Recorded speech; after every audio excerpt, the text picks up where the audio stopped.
Bonjour à tous et à toutes, j'espère que vous allez bien. Je suis content de vous retrouver. Aujourd'hui, on va parler d'exercices thérapeutiques. Je vais vous donner des conseils et souvenez-vous que les conseils et les exercices aussi que je vous montre sur ma chaîne ne remplacent pas les conseils et les exercices donnés par un professionnel de la santé. Il peut y avoir des contre-indications, il faut les suivre.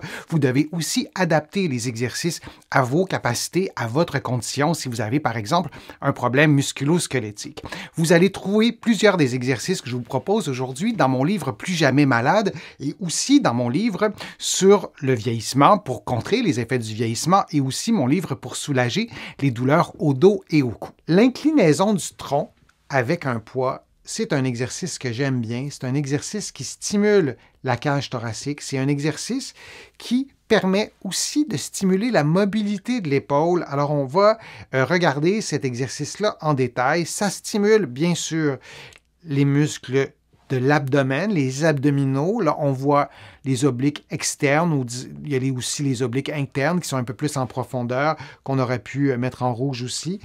Et ça stimule aussi d'autres muscles du tronc, mais j'aime bien cet exercice-là parce qu'on mobilise la cage thoracique, on mobilise les épaules, en même temps qu'on va stimuler les muscles du tronc. Alors ça aussi, c'est intéressant. Puis l'exercice se fait en position debout, évidemment.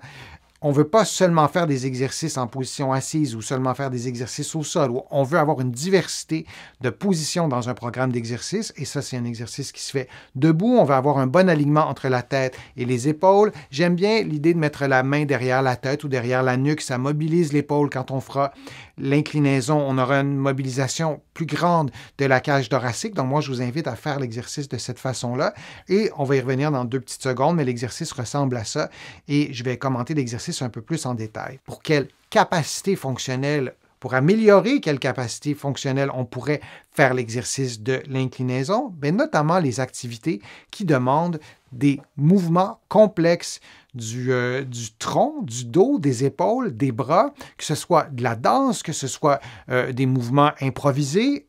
Là, on pourra augmenter nos capacités fonctionnelles en mobilisant la cage thoracique et le dos. Et on fait des mouvements comme ça vraiment très, très souvent. Par exemple, les mouvements de torsion du tronc. Bien, en voiture, si on va chercher, si on va saisir sa ceinture de sécurité, si on va sur la banquette arrière, on va faire des mouvements de torsion aussi. Alors, l'exercice d'inclinaison nous permet de stimuler une partie de ces mouvements-là. Alors, comment on le fait? C'est vraiment tout simple. Vous avez vu la position de départ. On va faire une inclinaison. On va descendre le plus bas possible selon notre propre mobilité, en restant dans l'axe, en ayant un bon alignement entre la tête, les épaules et le bassin. Et on va revenir à la position neutre. On pourrait aussi aller un petit peu plus loin, puis aller incliner de l'autre côté dans un seul et même mouvement. Et on répète le mouvement. On peut faire une dizaine de répétitions et faire 3 séries. Et je vous l'ai dit dans d'autres vidéos, à d'autres moments, on peut évidemment adapter le nombre de répétitions, le nombre de mouvements selon nos objectifs thérapeutiques et on fait l'exercice toujours des 2 côtés, comme tous les exercices que je vous montre. Je vous remercie d'avoir été là. J'espère que les conseils que je vous ai donnés, les informations que je vous ai transmises aujourd'hui vous ont été utiles. Je vous remercie de faire une contribution à ma chaîne. Vous êtes plusieurs à le faire et je vous remercie et considérez ces remerciements comme personnels. Ça m'aide beaucoup à pouvoir vous produire de plus en plus de contenu et c'est ma résolution de cette année de vous en présenter encore plus régulièrement pour répondre à vos besoins, répondre à vos questions que vous me posez sur les fils de discussion. Je les lis toutes, vos questions, et j'y réponds individuellement quand c'est possible. Sinon, je le fais dans des vidéos. Vous allez trouver beaucoup d'informations sur mon site web, le www.denisfortier.ca. Vous allez aussi trouver beaucoup d'informations dans mes livres, notamment mon livre Plus jamais malade, mon livre sur le vieillissement, mon livre sur les douleurs au dos. Il y en a d'autres, vous les connaissez. Et en visitant mon site web, le www.denisfortier.ca, vous allez pouvoir aussi vous abonner gratuitement à mon infolettre, au courriel thématique et garder contact avec moi.